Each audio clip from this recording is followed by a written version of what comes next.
Welcome to plant tide recipes viewers and friends. நம்ம இன்றைக்கி பார்க்க போகிறது வந்து ஃப்ரைடு வெண்டைக்காய் சாம்பார் தான் பார்க்க போகிறோம். இதுக்கு 1 ஸ்பூன் கடுகு, 1 ஸ்பூன் சீரகம், 1 ஸ்பூன் வெந்தயம், 1 ஸ்பூன் மணத்தக்காளி வத்தல், 1 ஸ்பூன் எண்ணெய் ஊற்றி கடுகை நல்லா பொரிய வச்சுக்கலாம். பொரிய வச்சதுக்கு அப்புறமா வந்து ஒரு ஸ்பூன் அகைன் எண்ணெய் ஊற்றிட்டு இந்த வெண்டைக்காவை போட்டுட்டு எண்ணெய் காஞ்சதுக்கப்புறமா வெண்டைக்காவை போட்டுட்டு நல்லா வதக்கி எடுத்துக்கலாம். வதக்கி எதுக்கு இது மாதிரி வதக்கி எடுக்கிறோம்னா, பருப்பு கூடயே வெண்டைக்காவை போடாமல் லாஸ்ட்டாக புளி கரைச்சலோடு ஆட் பண்ணுறதுக்காக தான் இந்த மெத்தட் நம்ம ஃபாலோ பண்ணுறோம். இப்போ வெண்டைக்காவை போட்டு நல்லா வதக்கி எடுத்துக்கலாம். வதக்கியாச்சு. அப்புறமா வந்து வதக்கின வெண்டைக்காவை வந்து ஒரு 7 to 10 மினிட்ஸ் வரைக்கும் வந்து ஒரு தனி பாத்திரத்தில் போட்டு அதை வந்து நல்லா பாயில் பண்ணி எடுத்துக்குங்க. பாயில் பண்ணும்போதே நீங்கள் அப்பப்போ செக் பண்ணிக்கோங்க. அதுக்கு ஒரு 70% வரைக்கும் வெந்திருக்கான்னு பார்த்துக்குங்க. இப்போ இது 70% வரைக்கும் வெந்திருக்கு. ஸோ அதனால் இந்த பாத்திரத்தை எடுத்து நம்ம தனியாக வச்சுக்கிட்டு இதுக்கப்புறம் நம்ம சாம்பாருக்கு உண்டானது ரெடி பண்ணிக்கலாம். இப்போ வந்து தக்காளி வந்து ஒரு 4 தக்காளி, மீடியம் சைஸ் தக்காளி எடுத்து நல்லா கட் பண்ணிவிட்டு வாஷ் பண்ணிவிட்டு ஆட் பண்ணிவிட்டு கொஞ்சம் தண்ணி ஊற்றிட்டு பாயில் பண்ணுறேன் 2-3 மினிட்ஸு. அது நல்லா பாயில் ஆகி வெந்ததுக்கப்புறமா வதக்க ஆரம்பிக்கிறேன். அப்போ தான் சீக்கிரம் வதங்கிடும். 2-3 மினிட்ஸ்லேயே வதங்கிடுச்சு பாருங்கள். அதுக்கப்புறமா வந்து துவரம்பருப்பு ஒரு கப் அளவுக்கு நல்லா வாஷ் பண்ணிவிட்டு அதையும் ஆட் பண்ணியிருக்கேன். ஆட் பண்ணிவிட்டு தேவையான அளவுக்கு தண்ணி வச்சுட்டு ஜவ்வரிசி கொஞ்சம் ஆட் பண்ணியிருக்கேன். ஜவ்வரிசி வயிற்றுக்கு ரொம்ப நல்லது. ஸோ அதனால் ஜவ்வரிசி ஆட் பண்ணிவிட்டு ஹை ஃப்ளேமில் 4 விசில் வச்சு எடுத்திங்கன்னா இப்படி தான் இருக்கும். இது பருப்பு நல்லா வெந்திருக்கான்னு ஒரு தடவை நல்லா செக் பண்ணி கலரி பார்த்துக்குங்க. கலரி பார்த்தா பருப்பு நல்லா வெந்திருக்கு. ஸோ அடுத்தபடியாக பார்த்தீங்கன்னா வந்து இப்போ நம்ம வறுத்துட்டு அப்புறம் பாயில் பண்ணி வச்ச அந்த 70% குக்கான வெண்டைக்காய் வந்து இதில் நம்ம ஆட் பண்ணிக்கலாம். ஆட் பண்ணிவிட்டு புளிக்கரைச்சல் இப்போ ஆட் பண்ணிக்கலாம். புளிக்கரைச்சல் பார்த்தீங்கன்னா 2.5 பட்டை புளி, 1 ஸ்பூன் உப்பு போட்டுட்டு புளியை நல்லா கரைச்சிட்டு அதை நான் ஆட் பண்ணுறேன். ஆட் பண்ணிவிட்டு நல்லா 4 பக்கமும் கலந்து விடலாம். ஜென்டிலாக கலந்து விடுங்க, ரொம்ப ரஃப்பாக கலக்க வேண்டாம். இதுக்கப்புறமா வந்து நம்ம வந்து நல்லா கலந்து விட்டதுக்கப்புறமா இப்போ நம்ம வந்து இந்த மெத்தட் ஏன் ஃபாலோ பண்ணுறோம்னா, நீங்கள் பருப்போடு வந்து வெண்டைக்காவை போட்டு வேக வச்சிங்கன்னா ரொம்ப குழஞ்சி போயிடும் வெண்டைக்காய். அதே மாதிரி வந்து நீங்கள் புளி கரைச்சல் ஆட் பண்ணதுக்கப்புறம் வெண்டைக்காவை நீங்கள் போட்டிங்கன்னா வேகவே வேகாது. ஏன்னா புளி கரைச்சலோடு கண்டிப்பாக வந்து எந்த காயும் வந்து வேகாது.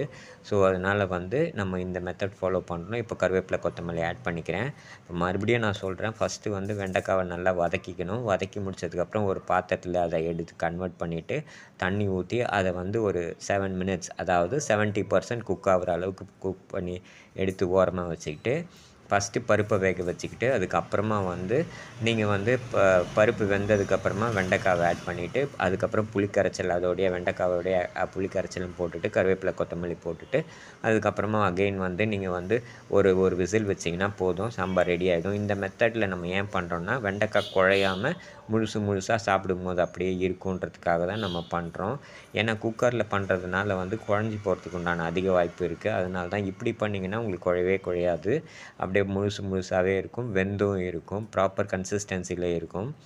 ஸோ அதனால தான் வந்து நான் இந்த மெத்தட் அடாப்ட் பண்ணேன். இதை உங்களுக்கும் சொல்லணும்னு எனக்கு தோணுச்சு. இது ஒரு வீடியோவாக எடுத்து போட்டிருக்கேன். மீன்வேல் என் சேனல் பேர் வந்து பிளாண்ட் டைட் ரெசிபீஸ். இதில் போடுற எல்லா வீடியோவுமே பார்த்திங்கன்னா காரம் மசாலா இல்லாமல் எண்ணெயும் வந்து லிமிட்டடாக யூஸ் பண்ணி பண்ணுறது. அல்சர் பேஷண்ட்டுக்கு, வயிறு சம்மந்தப்பட்ட ப்ராப்ளம் இருக்க பேஷண்ட்டுக்கு, அப்புறமா வந்து போஸ்ட் ஆப்ரேட்டிவ் கேரில் இருக்கவங்களும் 7லேருந்து 10 நாள் வரைக்கும் பிளாண்ட் டயட் தான் சாப்பிட்ணும் அவங்களுக்காகவும். அதே மாதிரி டெலிவரி ஆன பெண்களும் பார்த்திங்கன்னா 7 to 10 டேஸ் வந்து அவங்களும் பத்திய சாப்பாடு தான் சாப்பிட்ணும். அவங்களுக்கும் இது ஆப்டாக இருக்கும். அப்புறம் கிட்ஸுக்கு வந்து காரம் இல்லாமல் வேணும் அப்படின்னு கேட்டாங்கன்னா அவங்களுக்கும் இந்த மாதிரி ரெசிபீஸ் நீங்கள் பண்ணி கொடுக்கலாம். அந்த மாதிரி இது வந்து நான் ரொம்ப டிஃபிகல்ட்டான ப்ரொசீஜர் எதுவுமே பண்ணல. நான் ஸ்டெப் பை ஸ்டெப்பாக தான் போகிறேன். ரொம்ப ஈஸி டு ஃபாலோ. நீங்கள் செல்ஃப் குக்கிங்கும் பண்ணலாம், இல்லை வீட்டில் இருக்கவங்களுக்கு சொல்லியும் அவங்கக்கிட்ட சொல்லியும் அவங்களையும் பண்ணித்தர சொல்லலாம்.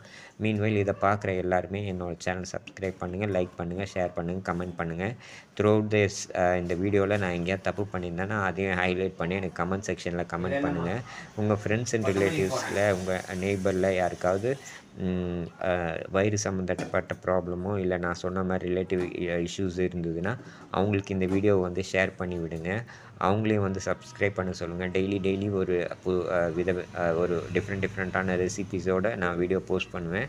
என்னை ஃபாலோ பண்ணிங்கன்னா கண்டிப்பாக சப்ஸ்கிரைப் பண்ணி ஃபாலோ பண்ணிங்கன்னா கண்டிப்பாக வந்து உங்களுக்கு விதவிதமான ரெசிபீஸ் கிடைக்கும். அல்சர் பேஷண்ட் வெறும் வெறும் வெந்த சாதம், அவிச்ச பருப்பு, அவிச்ச காய்கறி, தயிர் இப்படி தான் சாப்பிட்ணுன்னு அவசியம் கிடையாது.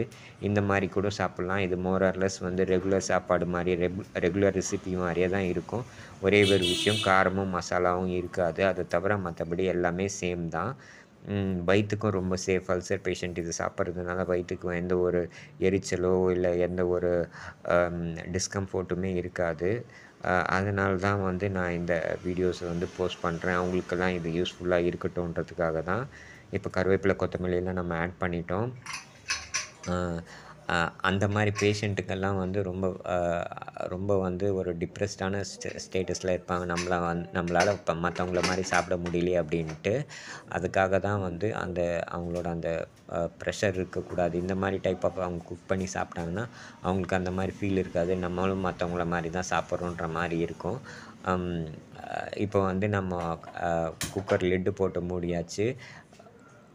லிட் போட்டு மூடிட்டு கேஸை ஆன் பண்ணிவிட்டு ஹை ஃப்ளேமில் ஒரு விசில் வச்சா போதும். இல்லை 7 to 10 மினிட்ஸ் வச்சிங்கன்னா போதும். அந்த சாம்பார் ரெடி ஆகிடும். இதை பார்த்துட்டு உங்களுக்கு இதில் என்ன தோணுதுன்றதை எனக்கு கமெண்ட் செக்ஷனில் கமெண்ட் பண்ணுங்கள். டிஃப்ரெண்ட்டான வீடியோஸ்லாம் பண்ணணும்னு ஆசையாக இருக்குது. அதுக்கு உங்களோட இன்புட்ஸ் தேவை. வேறு என்ன விதமான ரெசிபீஸ்லாம் பண்ணலாம் அப்படின்ற மாதிரி நீங்கள் வந்து எனக்கு ஒரு ஐடியாஸ் அண்ட் டிப்ஸ் வந்து உங்கள் கமெண்ட் செக்ஷனில் கமெண்ட் பண்ணுங்கள். மீன்வைல் என்னோடய சேனல் வந்து 1 or 2 சப்ஸ்கிரைபர்ஸ் சப்ஸ்கிரைப் பண்ணியிருக்காங்க. சப்ஸ்கிரைப் பண்ண எல்லாருக்குமே ரொம்ப hearty thanks and thanks for supporting. இது கண்டினியூஸாக உங்களோட சப்போர்ட் வந்து எனக்கு வேணும். ஸோ அதனால் என்னோடய வீடியோஸ் வந்து கண்டிப்பாக பாருங்கள். இது வந்து இந்த மாதிரி வயிறு ப்ராப்ளம் இருக்க பேஷண்ட்ஸ்க்கு வந்து இந்த வீடியோவை வந்து நீங்கள் ஷேர் பண்ணி விடுங்க. அவங்களுக்கு இது ரொம்ப யூஸ்ஃபுல்லாக இருக்கும். இப்போ சாம்பார் ரெடி ஆகிடுச்சு. Thank you viewers.